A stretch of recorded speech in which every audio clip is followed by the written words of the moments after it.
So what causes this? What is a major cause, or what are some causes for this, if there are any that you know? Actually, there is no Known cause. no known cause. Scientists, researchers, they're still trying to find out. Usually, then it used to be the age of the mother, but today in contemporary times. Yeah, I was going to ask. I've heard of that about people Yeah. when you give birth at a later age or something. But a teenage mother, a young mother in her 20s, anyone can have a child with Down syndrome, and also they say that it had to be the gene is actually recessive. That it could have been, if you look back, someone in the family could have had it then. But for now, no one knows what causes Down syndrome. So it could just be anybody. It could be anything. It could be anything. That's very interesting. Let's talk about our Nigerian situation now, and how a lot of people misunderstand this particular issue. Now, what are some of the things that Nigerians need to know on how to handle this? You know, people call them all sorts of names. We've heard about families who have them and disown them or put them in a home. We even hear extreme cases where people abort them once they find out. You know, there are talks about that where you can do a scan and you find out the child has Down syndrome, and then you get rid of the pregnancy. What are this stigma? How do we handle this? Okay, I would say that first and foremost, you have to be aware that if you have a relation of yours, you have a child with Down syndrome, that person can live a wholesome, normal life. All they require specialized care, you know, much more than the average person would. So once you overcome that particular knowledge gap, the fact that you can actually give them specialized training and they can be whatever they want to be within the limits of their condition, then that can be a very, very good way of overcoming that stigmatization. And the fact that also because the psychological impact on them, so on the person with Down syndrome itself, is actually very, very significant. So you have to make sure that you manage that so that they have the confidence they need to do whatever they want to do. So let's talk about your foundation, the Down Syndrome Foundation Nigeria. Yes. What is it about? The Down Syndrome Foundation Nigeria is a non-governmental organization established over 13 years ago by a passionate Nigerian and mother of a young lady living with Down syndrome. What we do is we provide a social service which the government can provide. We have 3 forms of this service. That's the EIP program, that's the early intervention program, and it cuts across medical, social, and educational. I'll start with the medical. Just as Michael has mentioned, people with Down syndrome have medical challenges, low immune system. So we advise parents and family members that as soon as you have a child or a ward with Down syndrome, have medical checks. At our resource center, we advise parents to do this, so that the earlier you know what medical challenge your person has, your ward has, you can start managing that condition. Then also for the educational, at our resource center, we have educational programs for them which cross across literacy and numerical classes, because people with Down syndrome have intellectual disability, special disability. So you have to come down to their level to teach them. Presently at our resource center, we're having a summer school for them so that when they resume, they will be able to keep on learning. For the educational program, apart from the numerical and literacy classes they have vocational classes which cuts across fine art, beading, home, should I say home economics and such things, even music. Most of them are musically inclined. We have a music teacher. We have lots of stuff for them that they do right there. Then for the social integration, we have programs whereby, because in regular schools, there are no programs for them to integrate them, to take them in. What you have in regular schools is, okay, they go to school and they come back, and you try to find out what this child has learned, or if this child has a relationship with his or classmates, and they don't have that. Unfortunately, in some homes, they hide these children so that no one knows that they have such children. So the Down Syndrome Foundation, we have annual programs such as the World Down Syndrome Day, which is March 21st, and also we have the Awareness Week that's coming up in October.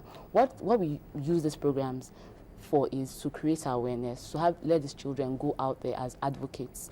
We have students as young as 7 and those who are in their late 30s who we are hoping that they will be able to graduate and go into society, the labor market. You'll be surprised to find out that companies don't want to take them in, don't want to employ these people. But what you have in the UK, in the US is, even in organizations such as McDonald's, they work there, they live normal life, they can procreate, they can do what you and I do. So I find that baffling. So these 3 programs, medical, educational, and social, are those 3 factors that we use in pushing what we do, which is advocacy, awareness, and empowerment for them. So why did you get involved with it? What drew you to the foundation? I'll say during my master's in the UK, for my internship, I worked for a foundation also in Tottenham, and I came across such things. I never knew I was going to work for an NGO here back in Nigeria. And when I first came in contact with Down Syndrome Foundation Nigeria, I fell in love with it because what we do is try to help those who can't speak for themselves. And what we also, apart from the children, we help the parents, because parents, family members, they are lost, they don't know what to do. So my joy comes out from helping them, making linkages, networking. And I'll say that the Down Syndrome Foundation Nigeria, we are affiliated with other Down syndrome bodies across the world.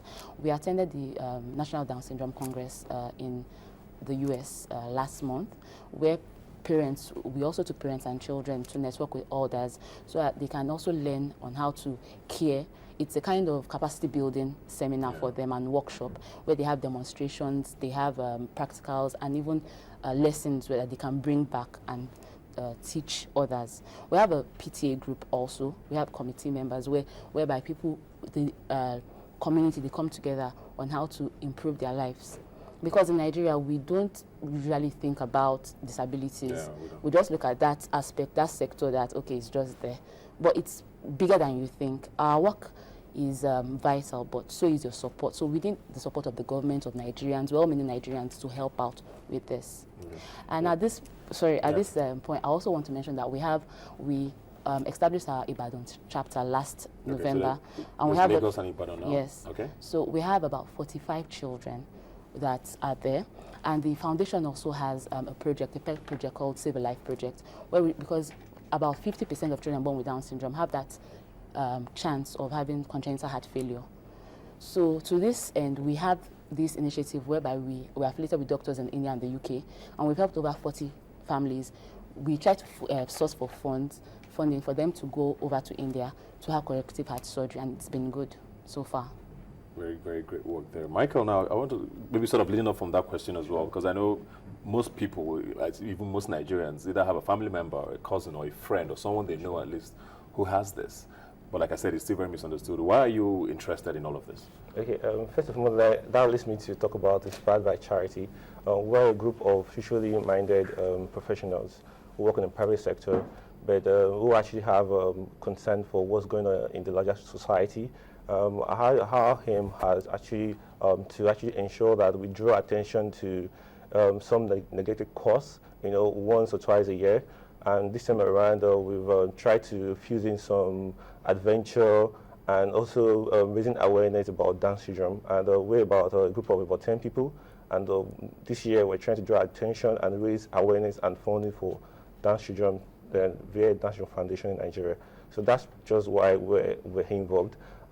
Personally, I've been involved in different social causes. So this is something that I kind of do in my spare time. So it's not out of the ordinary for me to be involved in something like this. Yeah. Okay, so beyond taking children in now, what sort of things can the average Nigerian do, for example, as a parent or as a friend or as a neighbor, when you see someone with this? What are some of the things that we should keep in mind? I want to start with volunteerism. You could give your support. You could help out. Nigerians are quite observant. You could see that, okay, this person needs help. But I would advise everyone at home that you could come over to our center at Masha Surulere and come and volunteer your time. You could even help financially, because at the moment we're looking for a bigger space whereby we could have a big resource center that when people, because a lot of parents, they want their children to come in, but we do not have that right now. And also, like, I brought our flyer here for you and our magazine that can provide more information. We're on Facebook, we're on the web. You can go to www.downsyndromefoundation-ng.com. You could come there, volunteer your time. You could give your support financially. We have various programs whereby we need a lot of support and even how to get out there. Though we are doing that, thankfully, through Inspired by Charity. But most of what we need is volunteerism, that time, that effort that you put into it, because it's it's a win-win situation. You give and you get something back. Yeah.